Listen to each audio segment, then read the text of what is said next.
प्यारे भक्तों, आज यानी रविवार का दिन भगवान काल भैरव जी का दिन माना गया है। आज के दिन भगवान काल भैरव जी की पूजा अर्चना और काल भैरव जी के मंत्रों का जाप या श्रवण विशेष फलदायी होता है। आज हम आपको भगवान काल भैरव जी का जो मंत्र बताने वाले हैं, यह मंत्र तत्काल फल प्रदान करता है। ऐसी मान्यता है कि कलयुग में हनुमान जी के बाद काल भैरव जी ही ऐसे देवता हैं जो बहुत जल्दी प्रसन्न होते हैं और तत्काल फल प्रदान करते हैं। भगवान काल भैरव जी को काशी का कोतवाल भी कहा जाता है, क्योंकि भगवान काल भैरव जी का जन्म माँ के गर्भ से नहीं हुआ था। एक बार अंधकासुर नाम का दैत्य अपने घमंड में चूर होकर बाबा भोलेनाथ को परेशान कर रहा था। तब बाबा भोलेनाथ के रुधिर से काल भैरव का जन्म हुआ था। तब बाबा काल भैरव ने उस दैत्य का संहार किया था। ऐसी मान्यता है कि भगवान काल भैरव के दर्शन के बिना किसी भी शक्तिपीठ व ज्योतिर्लिंग के दर्शन अधूरे माने जाते हैं। जब तक काल भैरव के दर्शन न किए जाएं, फिर चाहे वह ज्योतिर्लिंग महाकाल के दर्शन हो या शक्तिपीठ माँ कामाख्या देवी के दर्शन हो, यानी काल भैरव की पूजा अर्चना के बिना किसी भी शक्तिपीठ व ज्योतिर्लिंग की पूजा अर्चना अधूरी मानी जाती है। भगवान काल भैरव का जो मंत्र हम आपको आज बताने वाले हैं, वह मंत्र किसी भी पूजा अनुष्ठान से पहले जरूर बोला जाता है। ऐसी मान्यता है कि इस मंत्र के नियमित जाप या श्रवण करने से भक्त के सभी तरह के दुख दूर हो जाते हैं। शत्रु की या तो पराजय हो जाती है या उसकी द्वेष भावना समाप्त हो जाती है। वह मित्रता का हाथ बढ़ा देता है। भूत प्रेत बाधा से पहले दिन से ही मुक्ति मिल जाती है। डरे हुए लोगों का डर छूट जाता है। घर परिवार की कलह से मुक्ति मिल जाती है। परिवार सुखी व निरोगी रहता है। धन धान्य की कमी नहीं रहती है। प्यारे भक्तों, यह मंत्र इतना शक्तिशाली है कि अगर सच्चे मन से इस मंत्र को 108 बार सुन भी लिया जाए तो भक्त को पहले दिन से ही अप्रत्याशित लाभ प्राप्त होता है। तो प्रिय भक्तों, आइए भगवान काल भैरव के इस चमत्कारी मंत्र को कम से कम 108 बार सुन लेते हैं। लेकिन उससे पहले सभी भक्तों से एक छोटा सा निवेदन है, वीडियो पसंद आए तो दिल से एक लाइक करिएगा। इसी तरह के कल्याणकारी वीडियो आगे भी देखने के लिए हमारे चैनल मंत्र का ज्ञान को सब्सक्राइब करके कमेंट में जय काल भैरव जरूर लिखें। मंत्र है ओम ह्रां ह्रीं ह्रों ह्रीं ह्रों छं क्षेत्रपालाय काल भैरवाय नमः। ओम ह्रां ह्रीं ह्रों ह्रीं ह्रों छं क्षेत्रपालाय काल भैरवाय नमः। ओम ह्रां ह्रीं ह्रों ह्रीं ह्रों छं क्षेत्रपालाय काल भैरवाय नमः। ओम ह्रां ह्रीं ह्रों ह्रीं ह्रों छं क्षेत्रपालाय काल भैरवाय नमः। ओम ह्रां ह्रीं ह्रों ह्रीं ह्रों छं क्षेत्रपालाय काल भैरवाय नमः। ओम ह्रां ह्रीं ह्रों ह्रीं ह्रों छं क्षेत्रपालाय काल भैरवाय नमः। ओम ह्रां ह्रीं ह्रों ह्रीं ह्रों छं क्षेत्रपालाय काल भैरवाय नमः। ओम ह्रां ह्रीं ह्रों ह्रीं ह्रों छं क्षेत्रपालाय काल भैरवाय नमः। ओम ह्रां ह्रीं ह्रों ह्रीं ह्रों छं क्षेत्रपालाय काल भैरवाय नमः। ओम ह्रां ह्रीं ह्रों ह्रीं ह्रों छं क्षेत्रपालाय काल भैरवाय नमः। ओम ह्रां ह्रीं ह्रों ह्रीं ह्रों छं क्षेत्रपालाय काल भैरवाय नमः। ओम ह्रां ह्रीं ह्रों ह्रीं ह्रों छं क्षेत्रपालाय कालभैरवाय नमः। ॐ ह्रां ह्रीं ह्रों ह्रीं ह्रों छं क्षेत्रपालाय कालभैरवाय नमः। ॐ ह्रां ह्रीं ह्रों ह्रीं ह्रों छं क्षेत्रपालाय कालभैरवाय नमः। ॐ ह्रां ह्रीं ह्रों ह्रीं ह्रों छं क्षेत्रपालाय कालभैरवाय नमः। ॐ ह्रां ह्रीं ह्रों ह्रीं ह्रों छं क्षेत्रपालाय कालभैरवाय नमः। ॐ ह्रां ह्रीं ह्रों ह्रीं ह्रों छं क्षेत्रपालाय कालभैरवाय नमः। ॐ ह्रां ह्रीं ह्रों ह्रीं ह्रों छं क्षेत्रपालाय कालभैरवाय नमः। ॐ ह्रां ह्रीं ह्रों ह्रीं ह्रों छं क्षेत्रपालाय कालभैरवाय नमः। ॐ ह्रां ह्रीं ह्रों ह्रीं ह्रों छं क्षेत्रपालाय कालभैरवाय नमः। ॐ ह्रां ह्रीं ह्रों ह्रीं ह्रों छं क्षेत्रपालाय कालभैरवाय नमः। ॐ ह्रां ह्रीं ह्रों ह्रीं ह्रों छं क्षेत्रपालाय कालभैरवाय नमः। ॐ ह्रां ह्रीं ह्रों ह्रीं ह्रों छं क्षेत्रपालाय कालभैरवाय नमः। ॐ ह्रां ह्रीं ह्रों ह्रीं ह्रों छं क्षेत्रपालाय कालभैरवाय नमः। ॐ ह्रां ह्रीं ह्रों ह्रीं ह्रों छं क्षेत्रपालाय कालभैरवाय नमः। ॐ ह्रां ह्रीं ह्रों ह्रीं ह्रों छं क्षेत्रपालाय कालभैरवाय नमः। ॐ ह्रां ह्रीं ह्रों ह्रीं ह्रों छं क्षेत्रपालाय कालभैरवाय नमः। ॐ ह्रां ह्रीं ह्रों ह्रीं ह्रों छं क्षेत्रपालाय कालभैरवाय नमः। ॐ ह्रां ह्रीं ह्रों ह्रीं ह्रों छं क्षेत्रपालाय कालभैरवाय नमः।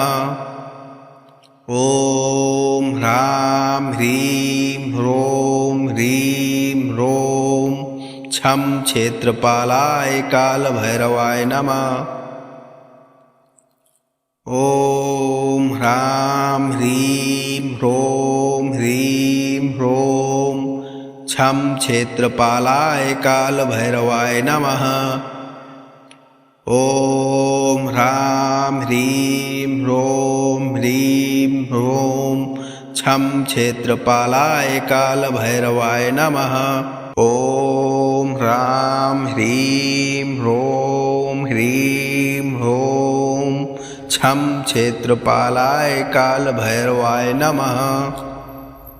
ॐ ह्रां ह्रीं ह्रों ह्रीं ह्रों छं क्षेत्रपालाय कालभैरवाय नमः। ॐ ह्रां ह्रीं ह्रों ह्रीं ह्रों छं क्षेत्रपालाय कालभैरवाय नमः।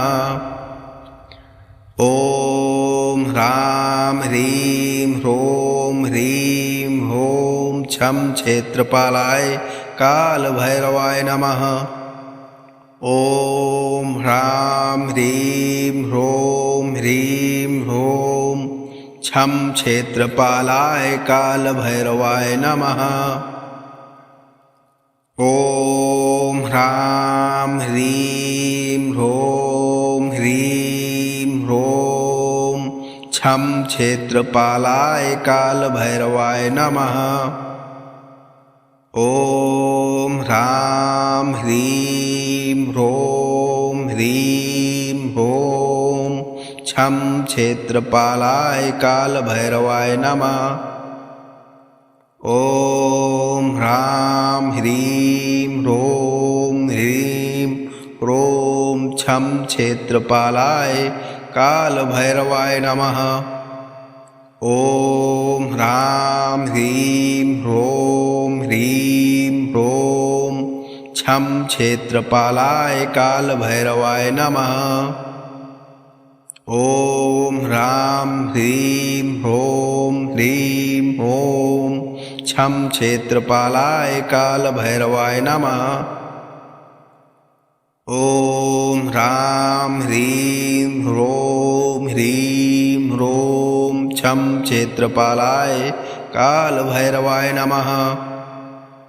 ॐ ह्रां ह्रीं ह्रों ह्रीं ह्रों छं क्षेत्रपालाय कालभैरवाय नमः। ॐ ह्रां ह्रीं ह्रों ह्रीं ह्रों छं क्षेत्रपालाय कालभैरवाय नमः। ॐ ह्रां ह्रीं ह्रों ह्रीं ह्रों छं क्षेत्रपालाय कालभैरवाय नमः। ॐ ह्रां ह्रीं ह्रों ह्रीं ह्रों छं क्षेत्रपालाय कालभैरवाय नमः। ॐ ह्रां ह्रीं ह्रों ह्रीं ह्रों छं क्षेत्रपालाय कालभैरवाय नमः। ॐ ह्रां ह्रीं ह्रों ह्रीं ह्रों छं क्षेत्रपालाय कालभैरवाय नमः। ॐ ह्रां ह्रीं ह्रों ह्रीं ह्रों छं क्षेत्रपालाय कालभैरवाय नमः। ॐ ह्रां ह्रीं ह्रों ह्रीं ह्रों छं क्षेत्रपालाय कालभैरवाय नमः। ॐ ह्रां ह्रीं ह्रों ह्रीं ह्रों छं क्षेत्रपालाय कालभैरवाय नमः। ॐ ह्रां ह्रीं ह्रों ह्रीं ह्रों छं क्षेत्रपालाय कालभैरवाय नमः। ॐ ह्रां ह्रीं ह्रों ह्रीं ह्रों छं क्षेत्रपालाय कालभैरवाय नमः।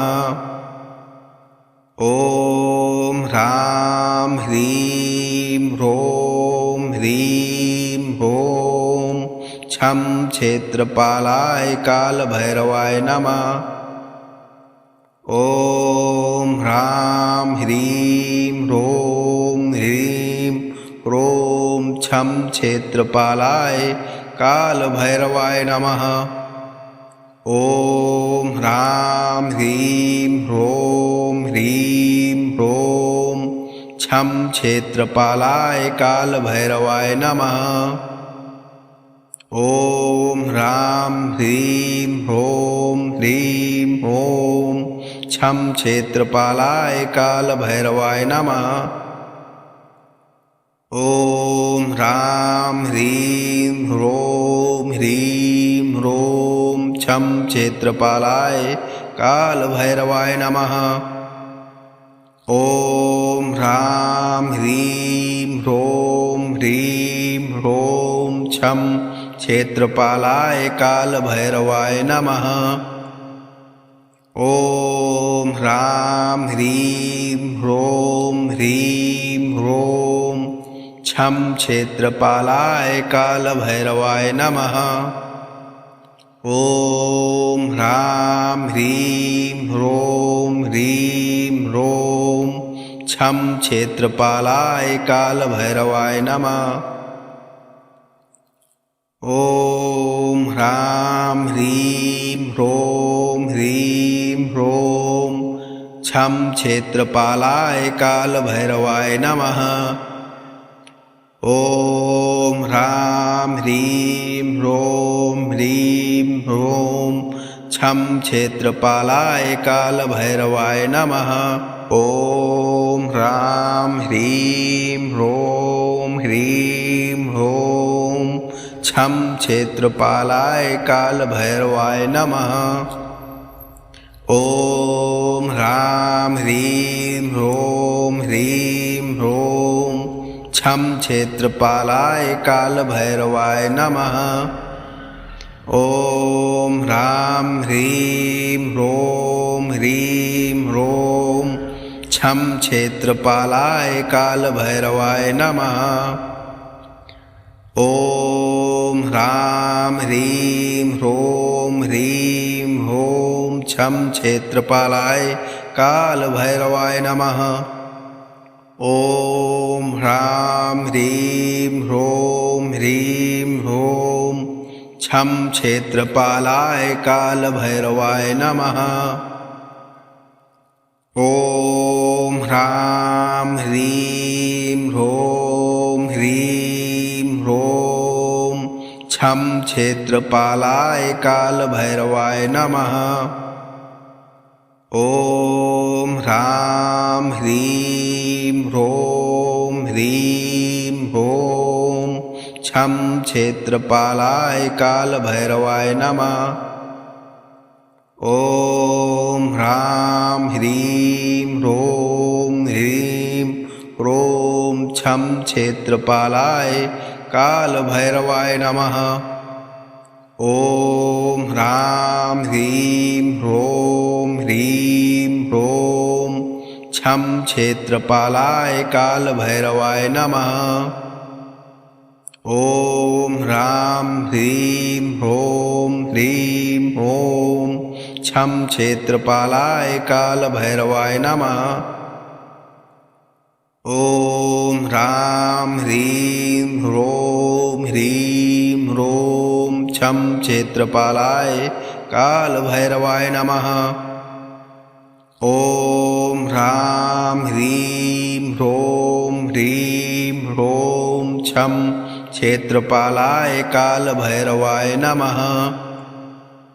ॐ ह्रां ह्रीं ह्रों ह्रीं ह्रों छं क्षेत्रपालाय कालभैरवाय नमः। ॐ ह्रां ह्रीं ह्रों ह्रीं ह्रों छं क्षेत्रपालाय कालभैरवाय नमः। ॐ ह्रां ह्रीं ह्रों ह्रीं ह्रों छं क्षेत्रपालाय कालभैरवाय नमः। ॐ ह्रां ह्रीं ह्रों ह्रीं ह्रों छं क्षेत्रपालाय कालभैरवाय नमः। ॐ ह्रां ह्रीं ह्रों ह्रीं ह्रों छं क्षेत्रपालाय कालभैरवाय नमः।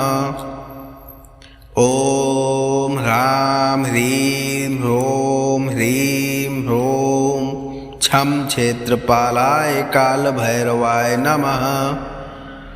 ॐ ह्रां ह्रीं ह्रों ह्रीं ह्रों छं क्षेत्रपालाय कालभैरवाय नमः। ॐ ह्रां ह्रीं ह्रों ह्रीं ह्रों छं क्षेत्रपालाय कालभैरवाय नमः। ॐ ह्रां ह्रीं ह्रों ह्रीं ह्रों छं क्षेत्रपालाय कालभैरवाय नमः। ॐ ह्रां ह्रीं ह्रों ह्रीं ह्रों छं क्षेत्रपालाय कालभैरवाय नमः। ॐ ह्रां ह्रीं ह्रों ह्रीं ह्रों छं क्षेत्रपालाय कालभैरवाय नमः। ॐ ह्रां ह्रीं ह्रों ह्रीं ह्रों छं क्षेत्रपालाय कालभैरवाय नमः। ॐ ह्रां ह्रीं ह्रों ह्रीं ह्रों छं क्षेत्रपालाय कालभैरवाय नमः। ॐ ह्रां ह्रीं ह्रों ह्रीं ह्रों छं क्षेत्रपालाय कालभैरवाय नमः।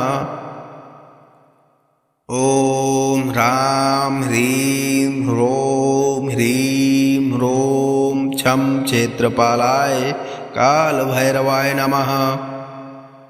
ॐ ह्रां ह्रीं ह्रों ह्रीं ह्रों छं क्षेत्रपालाय कालभैरवाय नमः।